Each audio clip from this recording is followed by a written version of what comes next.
Hello friends, welcome to my another video. तो इसके video में हम लोग बात करेंगे जैकबोर्ड क्लास 11th में जो क्वेश्चन पूछा जाएगा मोशन इन वन डायमेंशन का। मोस्ट इंपॉर्टेंट क्वेश्चन है जो एग्जाम में पूछा जा सकता है। तो चलिए वीडियो को ज़्यादा लेट ना करते हैं, वीडियो को स्टार्ट करते हैं।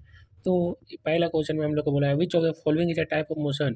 जो जो तीनों में से कौन सा टाइप है मोशन का। तो मोशन हम लोग जानते हैं 3 टाइप्स का होता है। पहला रेक्टिलिनियर हो जाएगा, फिर लीनियर मोशन और फिर उस ऑस्किलेटरी मोशन। तो इसका राइट आंसर हो जाएगा ऑप्शन बी, रेक्टिलिनियर मोशन। दूसरा क्वेश्चन में बोला है which is known as change of position of object. इसमें बोला है चेंज, पोजीशन में चेंज करता है, ऐसा कौन सा ऑब्जेक्ट है। तो डिस्प्लेसमेंट तो नहीं करता है, वेलोसिटी भी नहीं, तो इसका राइट आंसर हो जाएगा स्पीड। क्वेश्चन नंबर तीसरा में हम लोग को पूछा C G S unit of acceleration is. तो इसका राइट आंसर हो जाएगा option number D, metre second per metre second. Fourth number में बोला एक कार है जो स्टार्ट फ्रॉम रेस्ट। एक कार है जो स्टार्ट हुआ है रेस्ट से and acquires velocity 36 kilometre per hour in 10 second.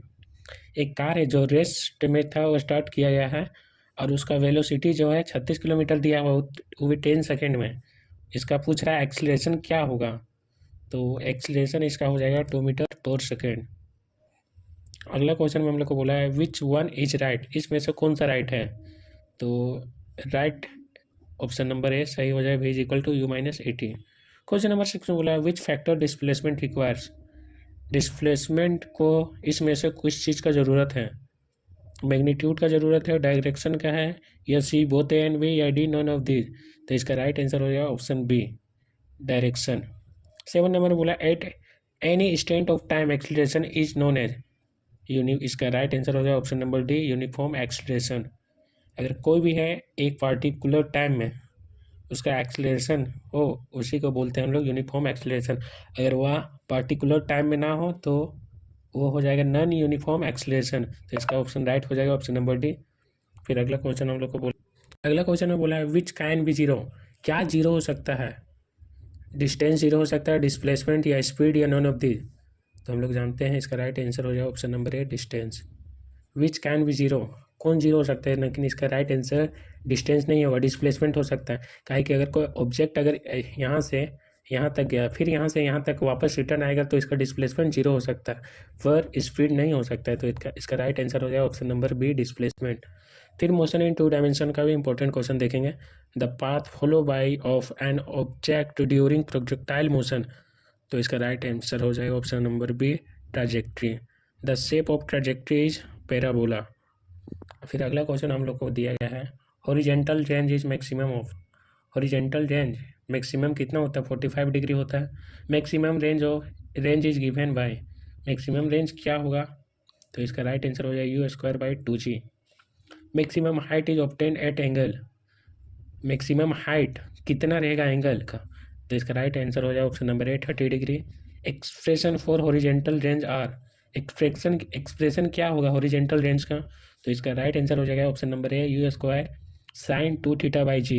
Question number 7 में हम लोग को बोला एक्सप्रेशन फॉर मैक्सिमम हाइट।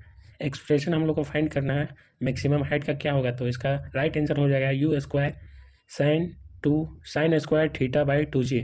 यहाँ यू हो जाएगा इनिशियल वेलोसिटी। 8 नंबर में बोला टाइम ऑफ फाइट क्या होगा। तो टाइम ऑफ फाइट होगा यू साइन थीटा बाई जी।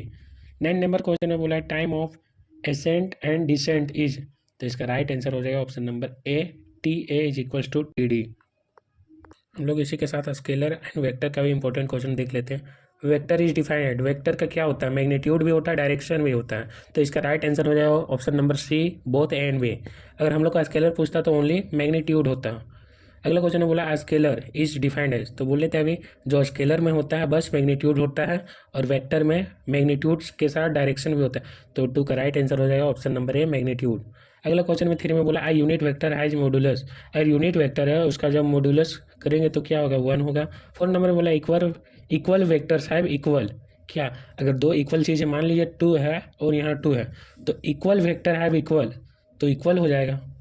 यानी कि मान लीजिए इसके पास 2 रुपया, इसके पास भी 2 रुपया है, तो दोनों के पास 2 ही रुपया रहेगा। तो इसके साथ में अगर वेक्टर का मैग्नीट्यूड है, डायरेक्शन भी है, तो इक्वल किसके होगा, मैग्नीट्यूड और डायरेक्शन का। तो ऑप्शन नंबर सी हो जाएगा बोथ। बोला है a vector dot B vector क्या होता है, ए बी कोस थीटा होता है। और अगर पूछता है ए क्रॉस बी वेक्टर क्या होता है, तो A B cos theta. A B cos theta नहीं, ए बी साइन थीटा हो जाएगा। इसका पूछा है यूनिट वेक्टर इज, तो इसका राइट आंसर है ऑप्शन नंबर ए का vector mod A. 8 number question में बोला है if theta is equal to 60 degree, तो ए डॉट बी क्या होगा? तो ए डॉट बी, तो यानी कि ए डॉट बी क्या होता है? ए बी कोस थीटा, और कोस थीटा का वैल्यू क्या होता है हम लोग जानते हैं, थीटा यहाँ 60 डिग्री दिया हुआ था, इसके जगह पर हम लोग 60 पुट करेंगे, ए बी कोस 60, ए बी कोस 60 यानी ए बी √3/2, यानी कि इसका हो जाएगा √3 AB/2, इसका राइट आंसर हो जाएगा। जब इसको बाहर, इसका राइट आंसर हो जाएगा ऑप्शन नंबर बी। अगला क्वेश्चन हम लोग, सॉरी यहाँ पे कोस 60 का वैल्यू √3/2 नहीं 1/2 होता है, तो इसका राइट आंसर हो जाएगा ऑप्शन नंबर सी AB/2। अगला 9 नंबर क्वेश्चन, तो 9 नंबर क्वेश्चन में बोला if theta is equal to 30 degree then A cross B क्या होता है? ए बी साइन थीटा, और साइन 30 का वैल्यू क्या होता है? 1/2। यहाँ पे इसको सोल्व करके दिखा देते हैं। ए क्रॉस बी यानी कि A B sine theta, theta के जगह पे हम लोग को 30 पुट कर देना है, 30 डिग्री, तो जानते हैं साइन 30 का होता है 1/2, ए बी इंटू 1/2 यानी कि AB/2, इसका राइट आंसर है ऑप्शन नंबर बी। 10 नंबर में बोला है resultant of A vector and B vector is C, तो रिजल्टेंट का फार्मूला जानते हैं, C is equal to A square plus B square plus 2AB cos theta होता है, तो इसका राइट आंसर है option number A. Unit vector along Z axis is, अगर यूनिट वेक्टर दिखाते हैं, मान लीजिए यूनिट वेक्टर है हुआ किसके अलोंग? जेड एक्सिस के अलोंग करेगा, तो कौन सा वेक्टर? तो हम लोग जानते हैं या एक्स एक्सिस है, ये वाई एक्सिस और ये जेड एक्सिस, तो यहाँ पे आई वेक्टर होता है, यहाँ जे और यहाँ के, तो इसका राइट आंसर हो जाए ऑप्शन नंबर सी के वेक्टर। अगला क्वेश्चन में बोला है आई वेक्टर इंटू आई, तो इसका राइट आंसर है 1। अगला हम लोग सोल्व करेंगे अगले क्वेश्चन को। फिर स्केलर से मोस्ट इंपॉर्टेंट क्वेश्चन पूछा जा सकता है, गारंटी है अगर ये सब पढ़ के चल जाइए तो एग्जाम में अच्छे नंबर लाने से कोई नहीं रोक सकता है। तो इसको हम लोग सोल्व करेंगे। दिया है a dot into a vector into b, और इधर पूछा है ए डॉट बी और equal to a cross b vector, then theta is equal to क्या होगा? Theta is equal to 45 degree होगा। हम लोग को बोला है दो अलग अलग वेक्टर, तो दो अलग अलग वेक्टर को जब डॉट में इंटू करेंगे तो इसका राइट आंसर हो जाएगा 0। और यहाँ पे अगर सेम वेक्टर है, तो जैसे यहाँ पे बोला है आई वेक्टर क्रॉस आई वेक्टर, तो इसका राइट आंसर हो जाएगा जे वेक्टर। आई यहाँ पे सॉरी यहाँ पे बोला आई वेक्टर इंटू आई वेक्टर, तो इसका राइट आंसर हो जाएगा D J vector. 4 number question में बोला है आई वेक्टर इंटू जे वेक्टर, तो अगर आई हम जे को इंटू करेंगे, देखिए यहाँ पे आई है यहाँ पे जे, ये दोनों को इंटू करेंगे तो इसके बाद के वेक्टर आता है, इसका राइट आंसर हो जाएगा के वेक्टर। अगला क्वेश्चन में बोला है जे वेक्टर इंटू के वेक्टर, अगर जे और के को इंटू करेंगे तो इसका वेक्टर बचेगा आई वेक्टर, तो इसका राइट आंसर है ऑप्शन नंबर बी। 6 नंबर में बोला है अब वेक्टर ए दिया हुआ है 2i cap plus 3j cap, और इसका पूछा है मॉडुलस, तो मॉडुलस जानते हैं, अगर यहाँ से हम लोग को फाइंड करें तो उसका अंदर का स्क्वायर कर देना। जैसे मान लीजिए यहाँ 2 दिया हुआ, 2 का स्क्वायर कर देना, 3 का स्क्वायर, 2 2 4 3 3 9, तो 9 और 4 13 यानी कि √13, तो इसका राइट आंसर है ऑप्शन नंबर सी। अगले क्वेश्चन में बोला है 7 नंबर में ए वेक्टर दिया हुआ है 6i cap minus 5j cap, तो इसका उसी तरह से सोल्व करेंगे जो इसका मोड लिखा लेते हैं, तो 6 6 36 हो जाएगा, 36 माइनस 25 यानी कि यहाँ प्लस होगा, सॉरी, तो इसको जब यहाँ की माइनस है, यहाँ प्लस था तो इसको प्लस किए थे, यहाँ प्लस हो जाएगा, तो यहाँ पे एक जब जोड़ेंगे 6 5 11 के एक हाथ में है 1, 3 2 5 और 1 6 61 यानी कि √61 हो जाएगा इसका डी राइट आंसर। 8 नंबर में बोला है एक दिया हुआ है right angle triangle, v vector है, एल वेक्टर है, ए वेक्टर है, विच वन इज राइट, तो इसका राइट आंसर हो जाएगा सी, ये सी वेक्टर है, ये दोनों का प्लस होगा। तो इसी के साथ अगला क्वेश्चन हम लोग सोल्व करेंगे।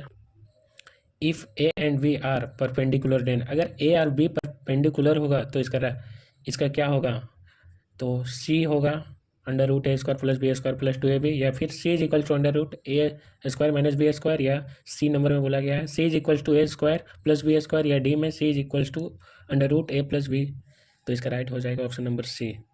If a cross b is equal to 0 then theta, अगर a और क्रॉस, देन हम लोग जानते हैं a क्रॉस b होता है ab साइन थीटा, और थीटा का वैल्यू मान लीजिए 0 दिया हुआ है, तो साइन 0 कब होगा? साइन 0